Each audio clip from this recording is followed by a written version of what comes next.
Hello students, welcome to plus one tutorial.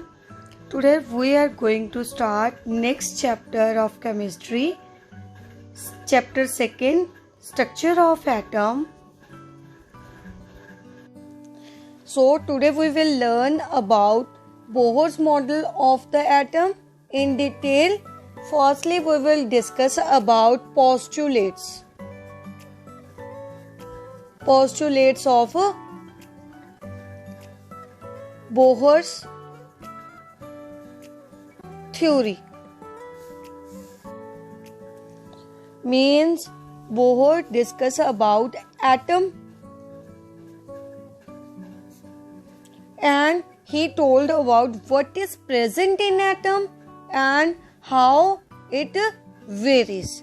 So firstly we will discuss about consistency of atom. An atom consists of small, heavy, positively charged nucleus. Suppose this is the atom. Center of atom is known as nucleus. What a nucleus consists? Protons plus neutrons. Clear? Protons plus neutrons. Proton is positively charged. Neutron zero charge.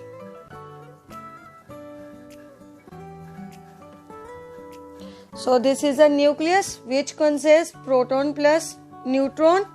Proton is positively charged and neutron is zero charge. An atom also consists of electron that revolve around nucleus, and electron revolve around nucleus in a fixed path. That path is known as orbit. Clear? In which electron revolve, that is known as orbit, and the path in which electron revolve is known as orbit, and these orbits are associated with the definite amount of energy, that is known as energy shells. जो इनकी amount of energy होती है वो क्या होती है, हमारे पास definite होती है, और इसे क्या बोलते हैं, एनर्जी लेवल्स. क्लियर? सो हम डिफरेंट एनर्जी लेवल्स देखते हैं. First is nucleus. This is the first energy level. This is second. Suppose this is a third energy level. This is nucleus. So first energy level means इसे हम represent करेंगे n is equal to 1. This is n is equal to 2 and this is n is equal to 3. इसे k, l, m, n so on we can represent by this. Clear? First energy level है जो हमारा, उसकी energy क्या रहेगी, fix रहेगी. It means we can say the energy of an electron in the orbit does not change with the time. एक particular orbit में energy उसकी क्या नहीं होगी, चेंज नहीं होगी. फर्स्ट की फर्स्ट जैसे ही रहेगी, सेकंड की सेकंड जैसे ही, थर्ड की जितनी है उसकी एनर्जी उतनी ही रहेगी. सो पर्टिकुलर ऑर्बिट की एनर्जी क्या रहेगी, हमारे पास सेम रहेगी. That is known as stationary change. Stationary means state means energy fix रहेगी. क्लियर, एनर्जी में हमारे पास कोई भी चेंज नहीं आएगा, but it does not mean that the electron is stationary, no, but its energy of electron does not change with time. What it means stationary means electron is not stationary. Electron not stationary. It means that energy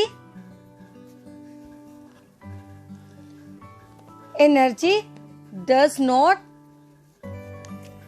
change. अब क्या है, एक particular orbital की जितनी energy है उतनी amount of energy ही रहेगी अगर इसमें कोई भी इलेक्ट्रॉन क्या कर रहा है, रिवॉल्व कर रहा है. एक पर्टिकुलर ऑर्बिटल में इलेक्ट्रॉन रिवॉल्व करेगा. क्लियर. बोहर मॉडल क्या बता रहे हैं, जो इलेक्ट्रॉन है मान लो इस ऑर्बिटल में सेकंड ऑर्बिटल में क्या कर रहा है, ऑर्बिट में क्या कर रहा है, रिवॉल्व कर रहा है, तो इसकी एनर्जी क्या रहेगी हमारे पास, स्टेशनरी रहेगी, वो चेंज नहीं होगी. क्लियर. तो हमारे पास एनर्जी चेंज कब होगी, जब ये वाले इलेक्ट्रॉन्स जंप करेंगे from one state to another state. Like electron is present here and we are giving energy.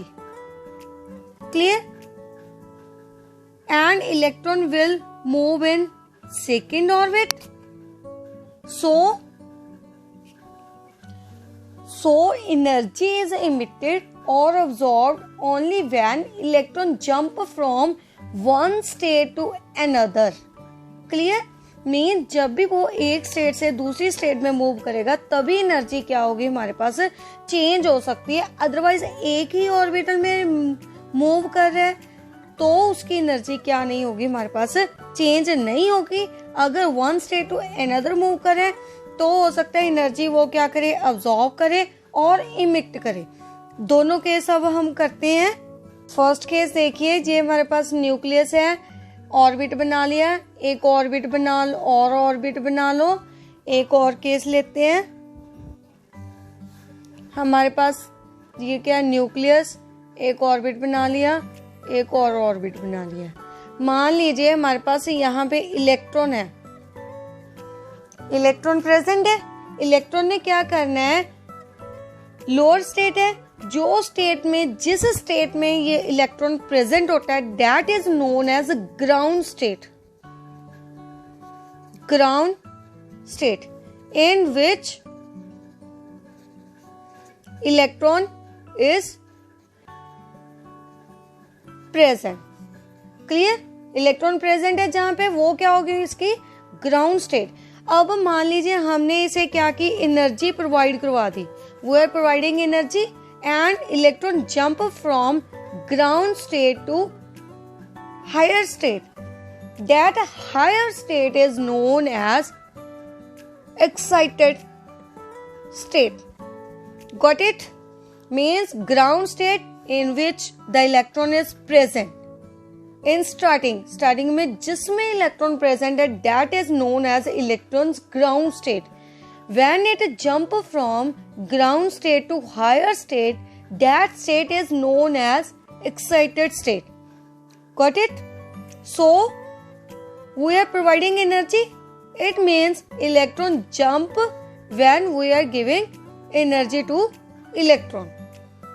So, this was the first case in which energy किसके इक्वल हो जाएगी. मान लीजिए इसकी एनर्जी थी हमारे पास E1, इसकी थी E2. स्टार्टिंग में हमारे पास एनर्जी थी E1 एंड फाइनल एनर्जी क्या होगी, E2. सो एनर्जी कितनी इसने अब्सॉर्ब की, एनर्जी अब्सॉर्ब्ड इक्वल टू हो जाएगी E2 माइनस E1. क्लियर. जब भी क्या करेगा इलेक्ट्रॉन एक्साइट करेगा, excite means lower to higher state जाएगा, तो उसे क्या चाहिए, हमारे पास एनर्जी चाहिए एक्साइट होने के लिए. क्लियर. सेकेंड केस देखिए, मान लीजिए अब ये तो इलेक्ट्रॉन एक्साइटेड स्टेट में चला गया. क्लियर. जहां पे आ गया इलेक्ट्रॉन तो इसने वापस ग्राउंड स्टेट में जाना है. उसने वापस कहाँ पे जाना है, अपनी ओरिजिनल स्टेट पे वापस जाना है। तो इसने जितनी एनर्जी अब्सॉर्ब की थी उतनी एनर्जी क्या कर देगा, अब यहाँ पे एमिट कर देगा। You are getting a point. Means जितनी एनर्जी इसने अब्सॉर्ब की थी ग्राउंड से एक्साइट स्टेट में जाने के लिए, उतनी एनर्जी क्या कर देगा जी, अब एमिट कर देगा। इन मीन्स एमिटिंग एनर्जी कितनी एमिट करेगा, इक्वल टू इसकी पहले E1 थी, इसकी E2, जितनी उसने अब्सॉर्ब की उतनी क्या कर देगा, एमिट करके दोबारा से किसके पास आ जाएगा, अपनी ओरिजिनल स्टेट पे, that is a ground state पे।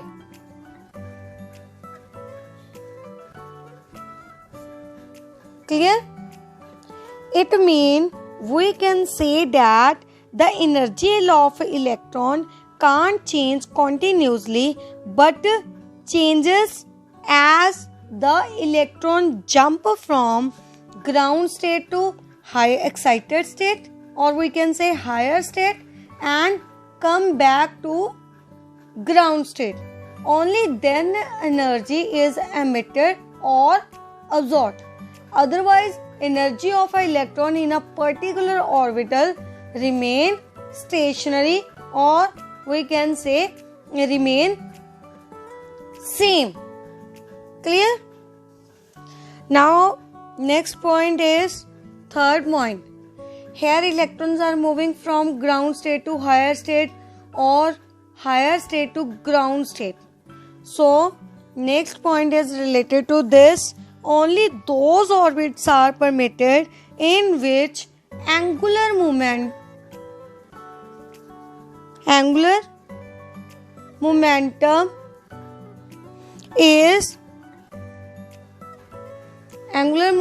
means MBR is equal to whole number multiple of h by 2 pi. It means we can say only those orbits are permitted for excitation of electron which have angular momentum MBR is equal to n multiple of h by 2 pi, where here h is Planck's constant,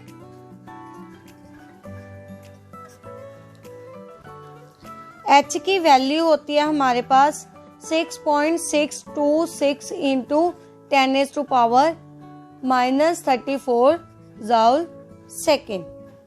Clear? M is mass of moving electron, जो भी electron क्या कर रहा है हमारे पास, move कर रहा है, and V is velocity of moving electron, R क्या हो जाएगा हमारे पास, radius. Clear?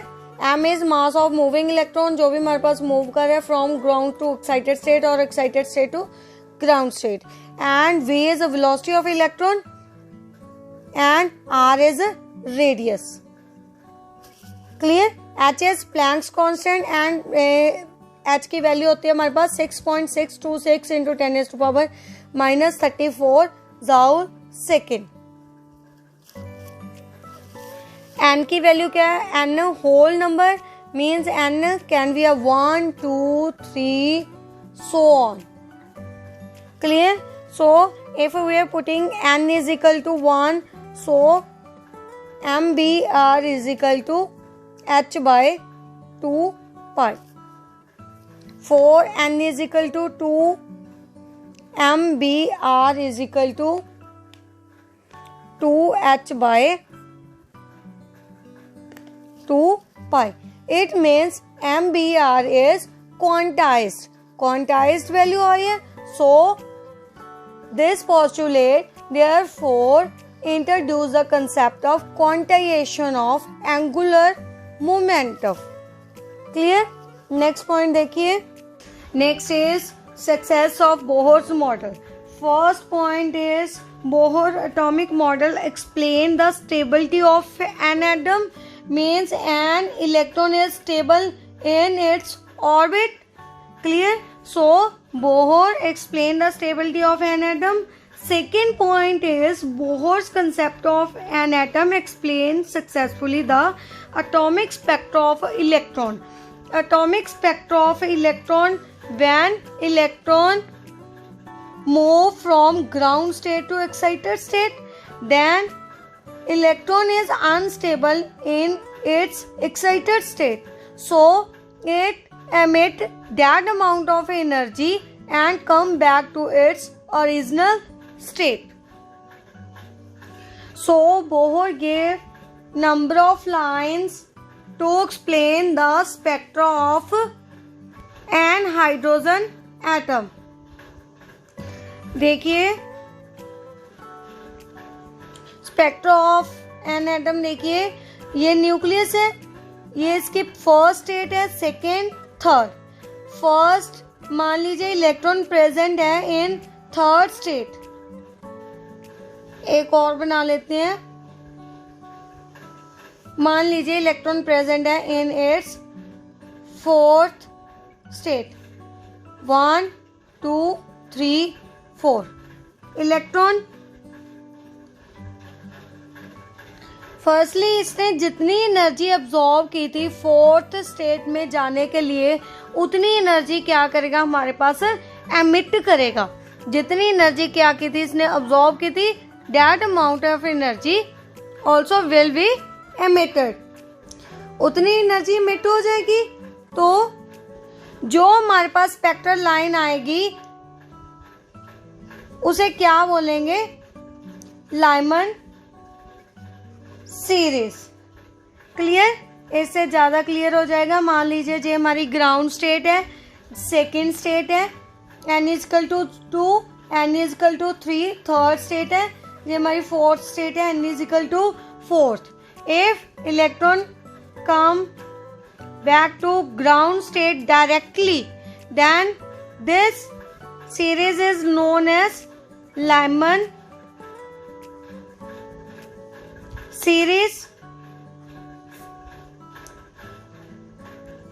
and also this line falls in ultraviolet region. Clear? इसमें तो firstly direct energy, fully energy emit करके ग्राउंड स्टेट पे वापस आ गया. हो सकता है एक और कंडीशन हो सकती है, पहले थर्ड लेवल पे सेकेंड लेवल पे आए, फिर उसके बाद एनर्जी एमिट करके हो सकता है हमारे पास ग्राउंड स्टेट पे आए. इट मीन जो इसके सेकेंड एनर्जी लेवल है that is known as N2, N is equal to 2 level energy is known as Balmer series. Clear? ये क्या है, हमारे स्पेक्ट्रल लाइंस हैं जो बोहर के थ्रू एक्सप्लेन किए गए थे. क्लियर? अब तो थर्ड सेकेंड में आया, फिर हमारे पास ग्राउंड स्टेट में आया.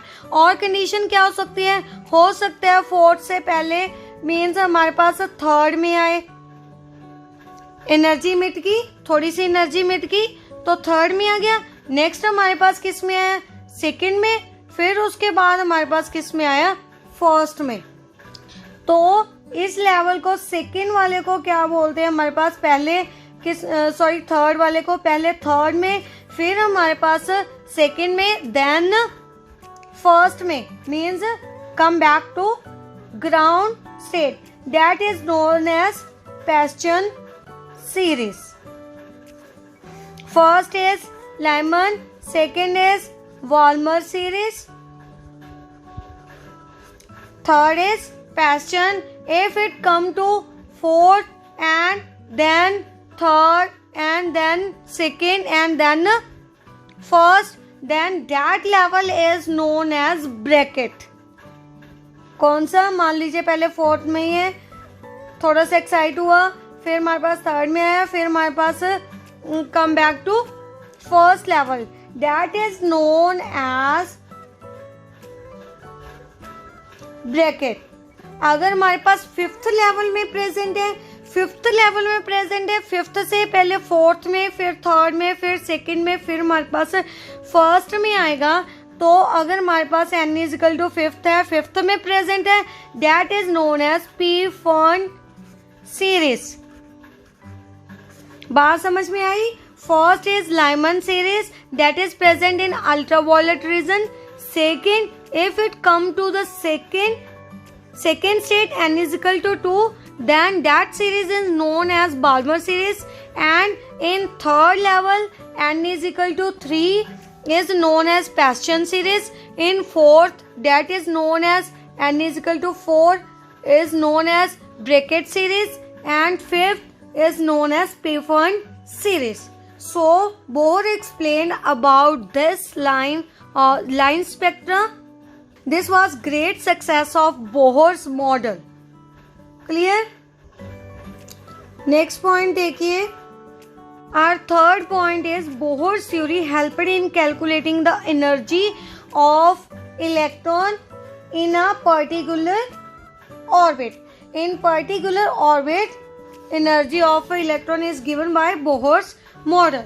So its formula is En is equal to minus of RH 1 by n square. Here n is equal to 1, 2, 3, so on. Means n can be a whole number. RH is known as Rydberg's constant. इसकी value fix होती है.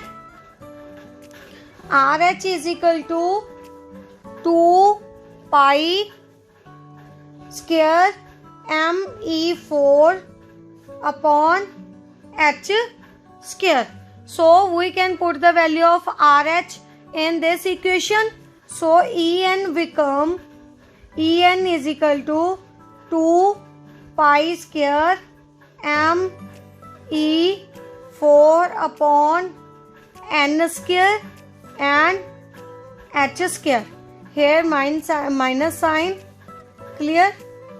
So by putting these values we can get the value of energy. अगर इन सब में पाई की, M E की value और H की प्लैंक्स कांस्टेंट की वैल्यू पुट कर दे तो ई एन का फॉर्मूला आ जाएगा हमारे पास. E n is equal to 1312 upon n square kilo joule per मोल.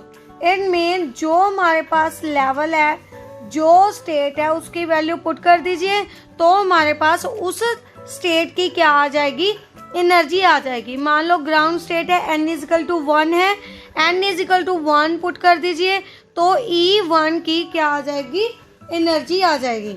अगर हमारे पास सेकेंड स्टेट है, n इज इक्वल टू 2 है, यहाँ पे n is equal to 2 put कर दीजिए तो हमारे पास क्या आ जाएगी, energy of second state.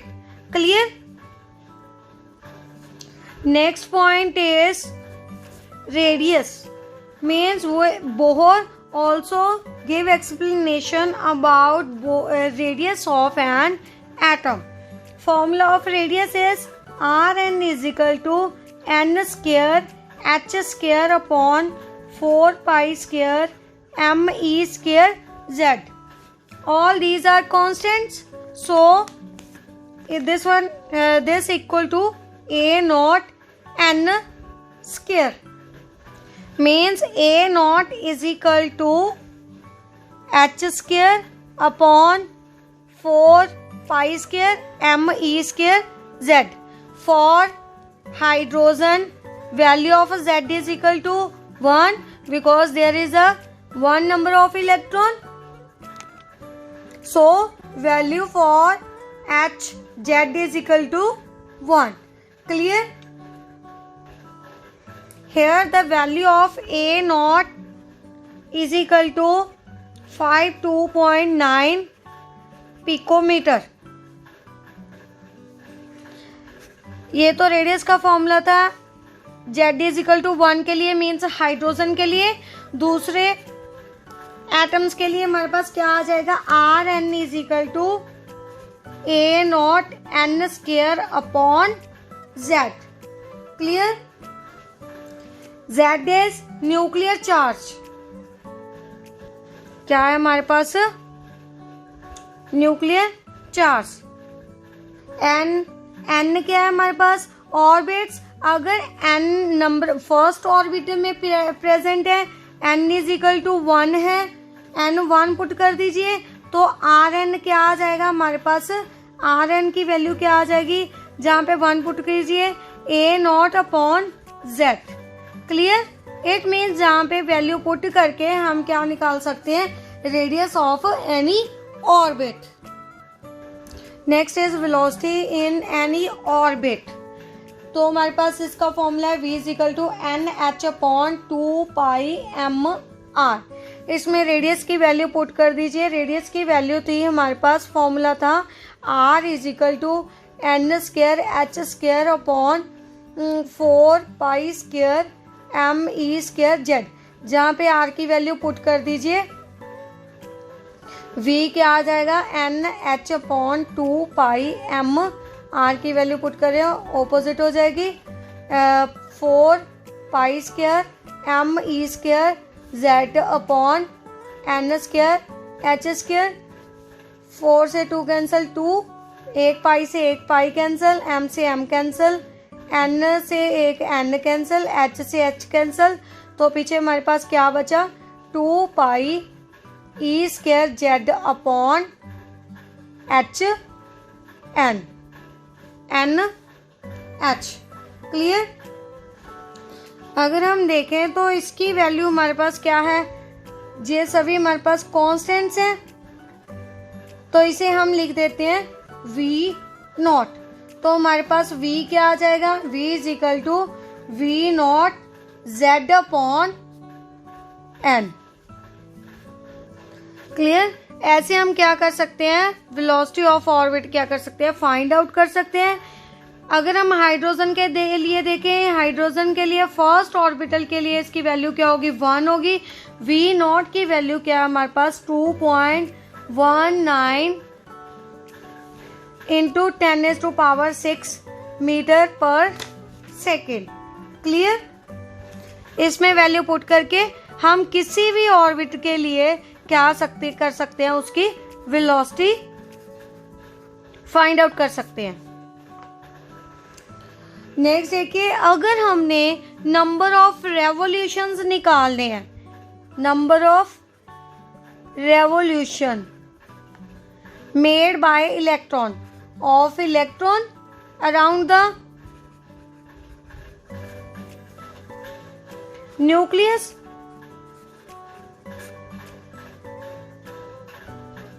Around the nucleus निकालने हैं, तो वो हमारे पास नंबर ऑफ रेवोल्यूशंस किसके इक्वल होंगे? वेलोसिटी ऑफ इलेक्ट्रॉन अपॉन जितना उसका सरकमफेरेंस है, circumference of orbit. So velocity of electron v upon circumference of circle is 2πr. So we can put the value of a v in this. Number of a revolution,